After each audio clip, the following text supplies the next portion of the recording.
I have not prepared any speech because I relied on the fact that my speakers before me, the honorable speakers before me, will not only steal the topics I was going to mention and raise here, but also the time was made available to me for my remarks was a very short one, so both notions did not fail.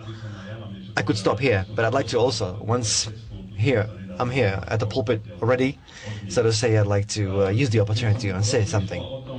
When pondering upon what the speakers before me were saying and taking into account the main topic of this panel, and for me to define with a single word what is the value worth fighting for. Of course, freedom, it was spoken about by all of my speakers before me. So not to sound ideologically, I think the people with varied opinions would agree on the fact that we need, which we need today the most dearly, will be the return to common sense. This is something I have felt over the several years now, as though everyone's gone crazy in the whole world of what people are claiming and presenting to the public as truth is something totally misleading. And I'd like to try to illustrate that, or perhaps challenge or ask to go back to common sense at three levels. One level is about the perception of the world we live in. Second level is the economic and social policy of the state. And the third level concerns that how we live our lives individually, we as the citizens. So, our perception of the world, what is it today? When you look at any monitoring available of the media, you have to find out or discover that it's about time to leave this world. Would be perhaps the best strategy. Because according to the media, of all the alarmist news one can read and see in the media continuously, we are almost tomorrow, after tomorrow, at the brink of having exhausted all the resources available in the world, natural resources, and human activity had caused global warming, and the world is arranged so that the rich countries get richer and poor countries getting poorer. Here is where I appeal to the return to common sense, because all these things are accepted widely as claims, as though undoubted true, undisputed truth. These have very far from the truth, in fact. Let's look at the fact of having depleted of our natural resources. The same has been claimed by the Roman Club in 1972 in their famous publication, Limits Are Growing, 40 years ago. One could say 40 years has been too short a time for us to be able to say that that news back then was incorrect. For those who are not aware of that bet, I'd like to call your attention to the famous bet, which 10 years after the publication of that report, Limits Are Growing, the bet was closed by Julian Simon, a famous American economist, with a very famous ecologist, environmentalist, which also had contributed to the limits to the growth report. So they have bet 30 years ago, saying, you choose, Ehrlich says, you choose any commodities, any natural resource you'd like to, and I can bet you that within 10 years from now, the price of these commodities will not be increased, but on the contrary, will decrease. And one has to say that it was not Paul Ehrlich winning the bet, but it was Julian Simon winning.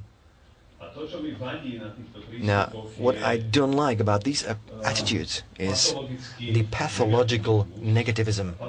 And pathological negativism is a term which I did not invent myself.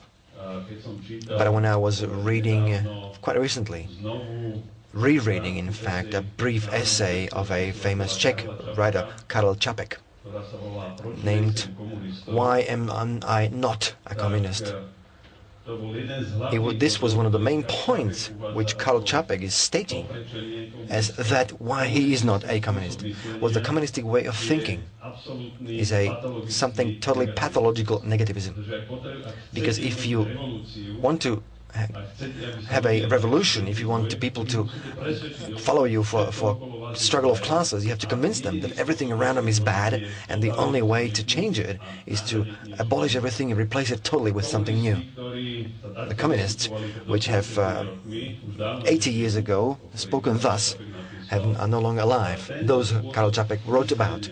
But this way of thinking, this communistic thinking, pathological negativism, is a very typical feature, even today, for the today modern times. And I could go on like this with other topics I have outlined here, but we may get back to them during our panel discussion.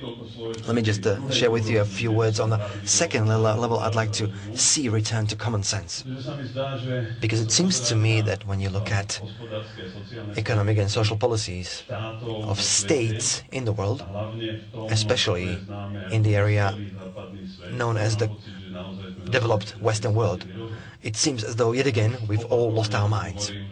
I've repeatedly been saying here that the thesis which has sort of caught ground was that the current crisis was caused by the fact that the state left the economy and had liberalized to the extreme, liberalized the economy, and that was the cause of the crisis. Nothing could be the opposite from the truth than that. Of course, there was a relief of certain financial flows. There was a relaxation of some capital flow. On the other hand, however, there was an ever-increasing, as though there was a liberalization on one hand, on the other hand, there was increasing regulation as well. So today the world is more regulated, in my opinion, than liberalized, meanwhile. So the overall volume of regulation had grown significantly, and that could be proven with or by several specific analyses which claim this. So I have the impression that currently, even in this area, we are going back as though 50, 60 years back, and the atmosphere in the society in terms of expectations of the intervention of state into the economy is similar as when it used to be after the end of the World War II, at the end of 40s and during the 50s, 1950s. Exactly when Friedrich August von Hayek wrote his warning before this type of thinking. And the warning had been materialized in a book called The Road to Slavery. And it gives me the impression that is nothing else left to us, that for the coming 20, 30 years to be repeating, and we're doomed to repeat the events of 1950s to 1980s. Barbara is already looking at me, so a last thought I'd like to share with you: return to common sense at the level of our individual lives. That's the third level. That which I see as the problem is that, in my opinion, over the past 50, 60 years, with the massive growth of what is called the welfare state, have caused a massive infantilization of the citizenry, of the population. People do not perceive their lives as an opportunity to live as they see fit, with the opportunities life brings, and the risks, of course, associated with this. But they see the lives as a life under this huge collective insurance company called the state, which should provide for all of us to have everything taken care of, from the cradle to the grave. So these massive expectations of what the state shall do for us, and almost zero expectations of what I can do for my own happiness, today are, I think, the overwhelming tendency, and also an explanation why today the state intervenes into the economy, into freedoms of businesses, entrepreneurs and citizens, in a way as it does, as we see it does. So my appeal to you also is that unless we go back in these three levels I have outlined, back to the common sense, we are facing only difficult times ahead. Thank you.